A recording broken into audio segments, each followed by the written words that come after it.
Hi mga ka-MP! Kumusta naman kayo?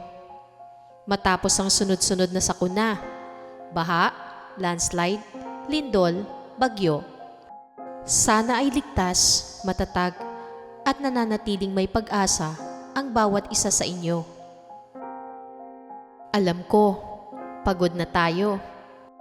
Pagod na sa balita, pagod na sa pagkawala, pagod na sa kawalan ng hustisya. Pero ngayon, bago tayo magreklamo, bago tayo manisi, huminto muna tayo. Huminga, makinig. Dahil may isang boses na matagal na nating hindi napapakinggan. Ito ang panaghoy ng inang kalikasan.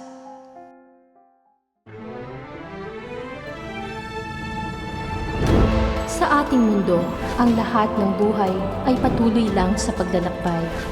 Iba't ibang karanasan man ang ating tinatahak, may hatid na aral sa ating tumatatak. Nagpapalago at nagpapaunlad ng ating spiritualidad. Tayo na't gumising sa kawalan. Tuklasin ang mahiwagang buwan.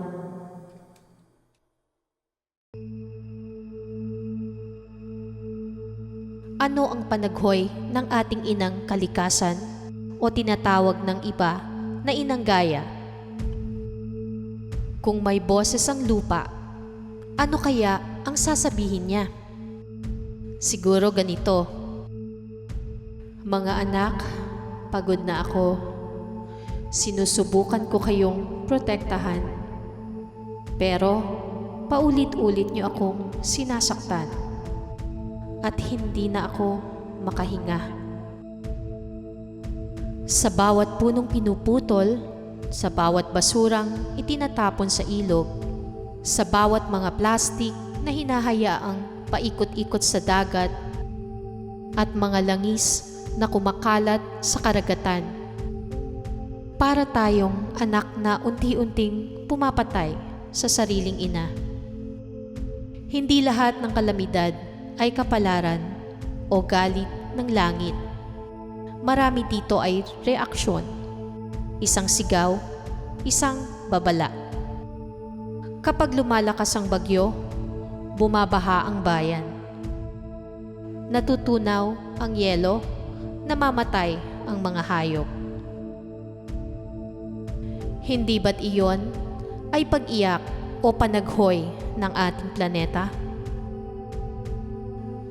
At ang pinakamalungkot, naririnig natin, pero hindi natin pinapansin. Ano ang dapat nating gawin para magising ang ating awareness? Hindi dapat puro dasal lang, bahala na, o wala tayong magagawa. Meron, at nagsisimula ito sa kamalayan. Magtapon ng basura ng maayos. Bawasan ang single-use plastics.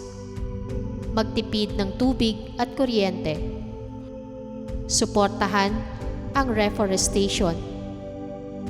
Ituro sa bata ang pagmamahal sa kalikasan. At mamili ng leader na may integridad at tunay na proyekto para sa kapaligiran. Minsan, hindi kailangan ng milyon-milyon. Kailangan lang ng milyon-milyong taong merong malasakit. Anong aral ang makukuha natin sa mga natural disasters? Hindi lang ito trahedya. Ito ay paalala. Pagpapaalala, pagpapagising. Kapag may baha, pinapaalala na ang ilog ay nilalason ng basura. Kapag may landslide, ipinapakita na ang ating bundok ay nakakalbo na at nawawala na ng mga punong sumusuporta sa pagdating ng malalakas na ulan. Kapag malakas ang bagyo, sinasabi ng mundo na nagbabago ang klima dahil sa ating gawa. Oo, masakit. Oo, nakakatakot. Pero, minsan, ang sakit ang pinakamabisang guro at ang pagkawala ang pinakamabilis magmulat ng mata. Ano ang koneksyon nito sa ating spiritualidad? Hindi hiwalay ang kalikasan sa ating spirito. Hindi ibang bagay ang earth at ang spirituality. Lahat ng bagay ay enerhiya. Kung ang tao ay may aura, ang planeta ay may collective energy field. Kapag tayo ay sakim, humihina ang earth. Kapag puno ng galit ang mundo, nagkakaroon ng kaguluhan. Kapag puro polusyon ang paligid, bumibigat ang vibrational frequency. Mother Earth is a spiritual being. At tayo ang cells ng katawan niya. Kung masama ang cells, nagkakasakit ang buong katawan. Hindi tayo nakatira sa Earth. Tayo ang Earth. Ano na ang dapat nating gawin ngayon? Hindi kailangang maging mayaman, scientist o politiko para makatulong. Magsimula tayo sa 3 salita.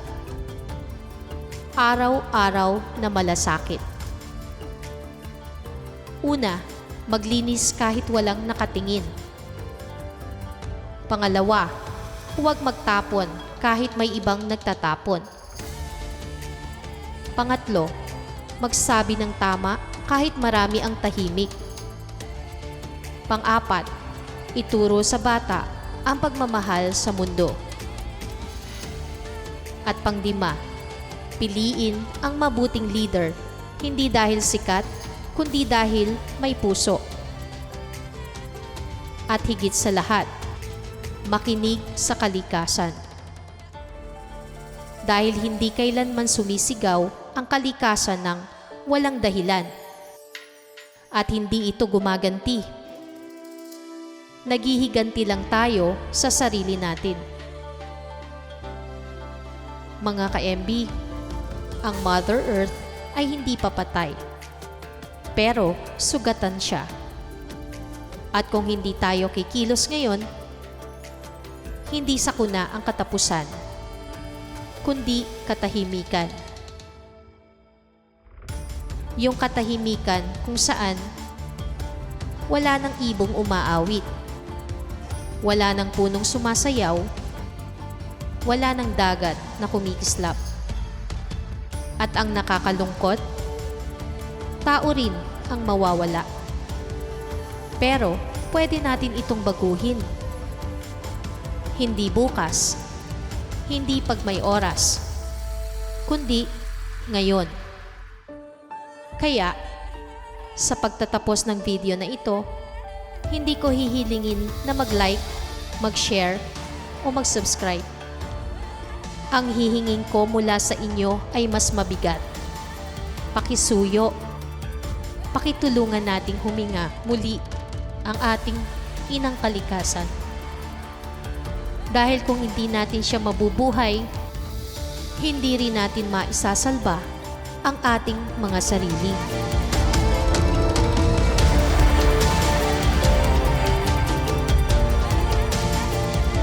Ako ang inyong kaibigan mula sa Mahiwagang Buwan. Peace, love, and light. At respeto para sa ating inang gaya.